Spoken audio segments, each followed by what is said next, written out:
नमस्कार, मैं शारदा पांडे आसान ज़िंदगी के इस एपिसोड में आपका स्वागत करती हूँ। आज मैं आपको बताऊंगी तीजा पर्व के बारे में। इससे पहले आसान ज़िंदगी में तीज पूजन करके विधिवत दिखाई हूँ, आप सर्च करके देखें। हमारे जितने पुराने देखने वाले हैं जानते हैं, लेकिन जो हमसे नए लोग जुड़े हैं उनके लिए बता रही हूँ कि तीजा पूजन, तीजा गीत, तीज विसर्जन, धरा विसर्जन मतलब कि ज़मीन में कैसे विसर्जन करते हैं जिनके यहाँ नदी तालाब नहीं है, ये सब सारे नियम बहुत सारे कम से कम 10 से ज़्यादा वीडियो हमारे आसान ज़िंदगी चैनल में डले हुए हैं, आप सर्च करके देखें। और जो बेसिक कुछ और जानकारियाँ हैं वो आपको मैं दे रही हूँ।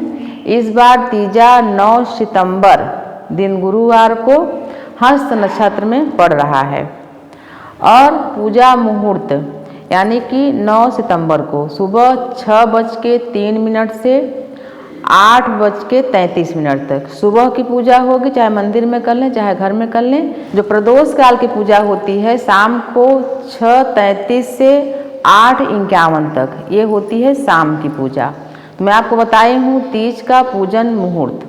अब मैं थोड़ी बहुत जो जानकारियाँ हैं उसको बताऊँगी कि जो भी नवविवाहिता हैं वो पूजा व्रत तीज का उठा सकती हैं। कोई भी व्रत हो, जब आप शुरू करें तो उसमें क्या क्या सावधानियां रखनी चाहिए, व्रत शुरू करते समय क्या क्या सावधानियां रखनी चाहिए। सबसे पहले जैसे कि मान लीजिए किसी का विवाह हुआ और विवाह के बाद मान लीजिए घर में सूतक पातक या वो महिला अशुद्ध हो गई, तो ऐसे में व्रत शुरू नहीं करना चाहिए। अब जैसे बोलते हैं विवाह के बाद तीज व्रत करना चाहिए, लेकिन अगर ये सब व्यवधान है तो व्रत शुरू नहीं करना चाहिए।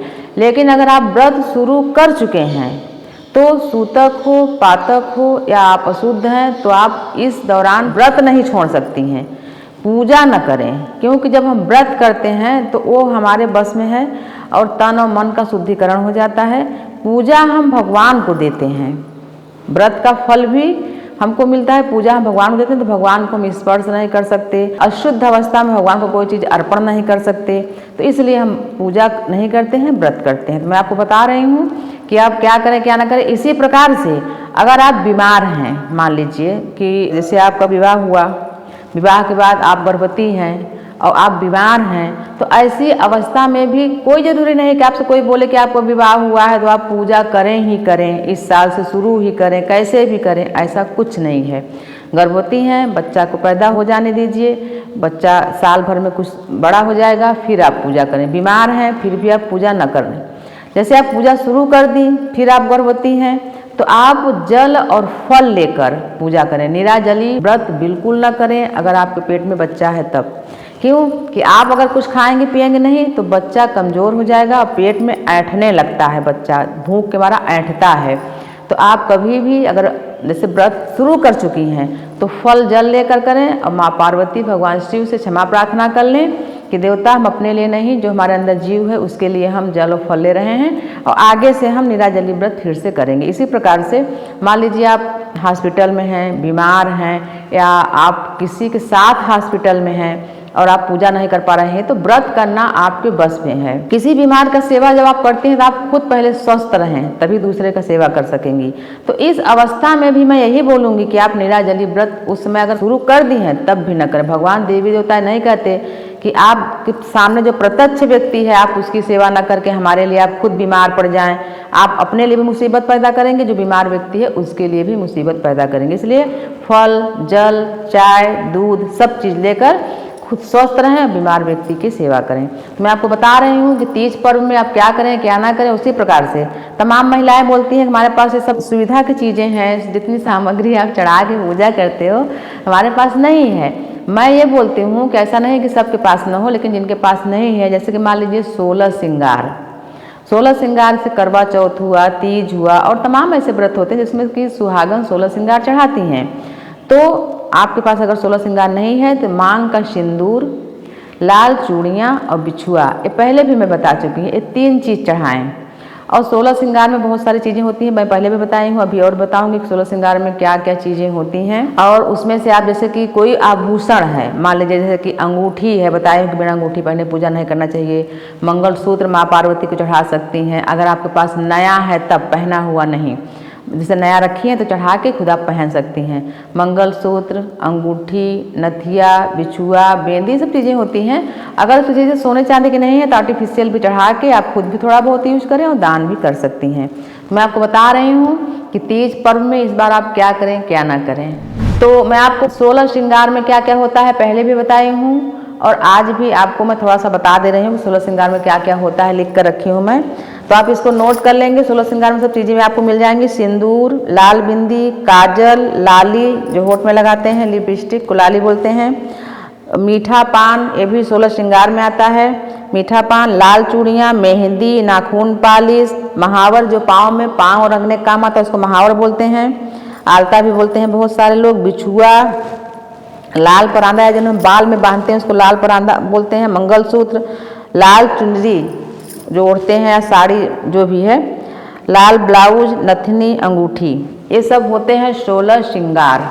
तो आप इनको चढ़ा सकती हैं और अपना भी यूज करें। घर में भी ननद हैं, जेठानी हैं, देवरानी हैं, आस पड़ोस के लोग हैं, क्योंकि अगर हम खुशियाँ बांटते हैं तो खुशियाँ बढ़ती हैं और कोई चीज़ जिस चीज़ का हम दान करते हैं वो बढ़ता है।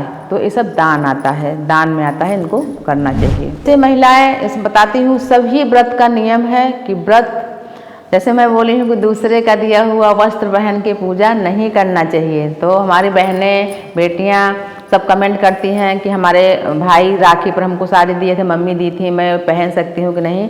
तो आपका पहला प्रथम घर मायका ही है, वो पराया नहीं होता कभी। औरतें बूढ़ी हो जाती हैं, मायका सदा ही बचपना में जीवित रखता है महिलाओं को। तो वो चीज़ें आपकी हैं, आपकी माँ की, भाई की, बहन की, सबके, आप उसको यूज कर सकते हैं। और जैसे कि रक्त से बाहर जो संबंध है उनका दिया हुआ चीज़ यूज नहीं करना, यानी कि पूजा में बाद में आप कर सकते हो। तो जैसे कि पहली बार जो बेटियां व्रत करेंगी तो वो मायके से करेंगी, कोई भी व्रत हो मायके से शुरू होता है। तो जब मायके से व्रत शुरू करती हैं तो ससुराल से तीज जाता है, तीज का जो सामान होता है ससुराल से जाता है।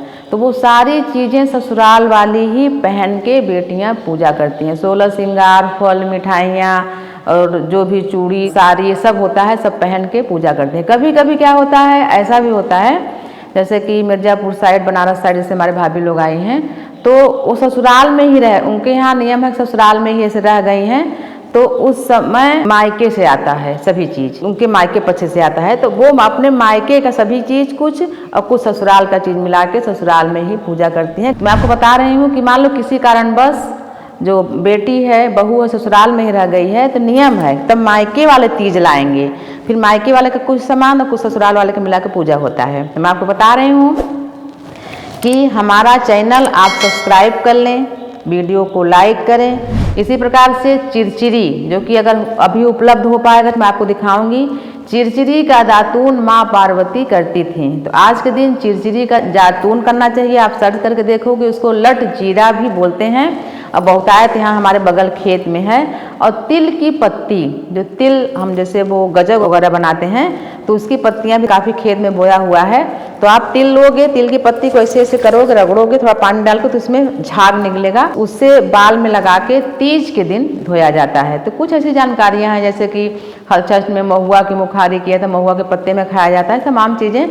तो हर पर्वों का एक विशेष उपाय होता है, विशेष औषधि होता है, विशेष चीज़ें होती हैं। तो चिरचिरी की मुखारी अगर नहीं मिलती है आपको तो कोई भी पेस्ट वगैरह एक दिन पहले कर लें, दांत को साफ कर लें, फिर आम महुआ कुछ भी मुखारी मिले आप कर सकते हैं। मैं आपको बता रही हूँ कि तीज पर्व में क्या करें क्या ना करें। उसी प्रकार से आसान ज़िंदगी में जो वीडियो डाले हैं सभी बोलते हैं कि काफ़ी वीडियो बहुत अच्छे तरीके से पूजा करके दिखाया गया है। हम लोग मिट्टी कहाँ पाएँ, नाग नागिन कैसे बनाएं, शिवलिंग कैसे बनाएं। तो जो भी आपके पास उपलब्ध है, भगवान शिव जी के फोटो रख के उसमें नाग सब रहते हैं, आप ध्यान से श्रद्धा से पूजा कर सकते हैं। मायका और ससुराल और फिर पति के साथ परदेश, इन 3 जगहों में पूजा व्रत जो भी हम करते हैं वो किया जाता है। जैसे कि मान लीजिए मायका में व्रत शुरू किए, ससुराल में किसी कारण व्रत शुरू किए, या पति के साथ परदेश में चले गए वहाँ व्रत शुरू किए। इसके अलावा और किसी रिश्तेदारी में अगर जाते हैं आप तो व्रत शुरू न करें। पराये घर में पारण भी न करें। पराये का अन्न खा के भी पारण न करें। ये विशेष जानकारी मैं आपको दे रही हूँ। जैसे मान लीजिए आप व्रत शुरू कर ली हैं, जैसे कि जो हफ्तावारी व्रत होता है, गुरुवार, वैभव लक्ष्मी, रविवार, शनिवार, मंगलवार, बुधवार, बुद्धि तीव्र करने के लिए कोई भी व्रत ऐसे शुरू कर चुकी हैं, फिर किसी के विवाह में, जन्म उत्सव में, गृह प्रवेश में लंबी यात्रा करके कहीं जाती हैं, तो वहाँ पर आप व्रत कर सकती हैं अपना फल वगैरह खा के। अब जल तो उन्हीं का पिएंगी। और लेकिन मान लीजिए आपका व्रत पूरा हो गया, आप किसी पराये के घर में हैं, तो हाँ पारण बिल्कुल मत करें। व्रत पूरा भी हो गया तो आप अपने घर में ही आके उद्यापन करें, पारण करें और अपना ही अन्न खा के पारण करें। तो ये विशेष जानकारी इसको बताई हूँ। कई लोग क्या बोलते हैं, हमारा व्रत पूरा हो गया हम यहीं पारण कर लेते हैं, कुछ नहीं होता, ऐसा नहीं करना चाहिए। कई महिलाओं का प्रश्न है कि हमारे यहाँ कई महिलाएं हैं, मतलब देवरानी हैं, जिठानी हैं, सास हैं, ननद भी आ जाती हैं, नंदे भी आ जाती हैं, बेटियां हैं, तो कम से कम 7-8 महिलाएं व्रत करती हैं। तो पूजा क्या अलग अलग चौकी में करें या एक ही चौकी में करें? मैं आपको सभी को बताना चाहूँगी कि एक ही चौकी रखें, एक ही कलश रखें और एक ही भगवान का जो विग्रह है, मूर्ति है, कुछ भी है, एक ही रखें चौकी में। जितनी भी महिलाएं हैं सब अपना अपना व्रत करें और अपना अपना चढ़ावा थाल में अलग अलग चढ़ावा। जैसे कि एक मान लीजिए कोई, जैसे कि इतने जन में जो भी बड़ा व्यक्ति है, मान लीजिए सासू माँ बड़ी है, जिठानी बड़ी है, जो भी बड़ा है उसको आप मेन बना दीजिए, उनको चौकी के पास बैठा दीजिए, विशेष पूजा वही करेंगी और सभी लोग क्रम से उनको चढ़ावा दे दीजिए, या वो पूजा करके उठ जाएं तो आसन को बदलिए, आसन अपना लगाइए और आप अपना चढ़ावा चढ़ाइए, आप अपने अनुसार भगवान से विनती करिए, फिर आप उठ जाइए, फिर दूसरा व्यक्ति, ये नहीं कि एक ही आसन पर सब बैठ रहे हो, आसन अलग अलग होना चाहिए, ऊनी आसन हो, कोई भी आसन हो, कुछ आसन हो, तो आप उसको हटा लीजिए। फिर जब दूसरे जन चढ़ाए तो आप अपना आसन हटा के वहाँ की मिट्टी अपने माथे में लगा लीजिए, आपका जो पुण्य फल है आपको मिलेगा। तो मैं आपको विशेष जानकारी दे रही हूँ। सभी चढ़ावा चढ़ाएं, चढ़ाने के बाद थाली में, जो थाली है वहीं पर रख दें। जैसे आप पूछते हो कि जो चढ़ावा है प्रसाद, उसको कब हटाएं?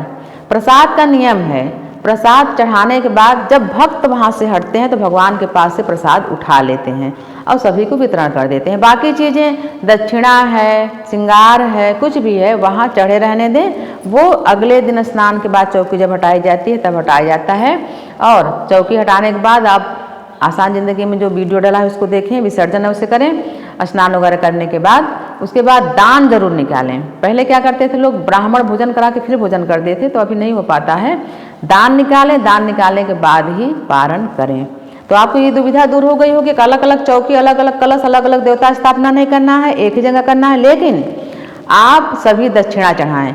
जो एक दीपक जलता है भगवान का, उस दीपक को उठा के कभी आरती नहीं करनी चाहिए।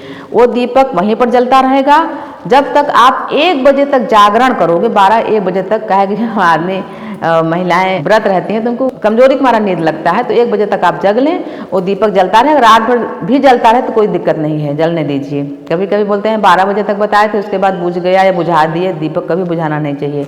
तो मैं आपको बता रही हूँ 3 बत्ती या 5 बत्ती वाला आरती बनाएं, जो श्रेष्ठ रहे, बड़ा रहे, वो आरती घुमाए। अगर वो खड़े नहीं हो पाते तो कोई भी आरती घुमा सकता है।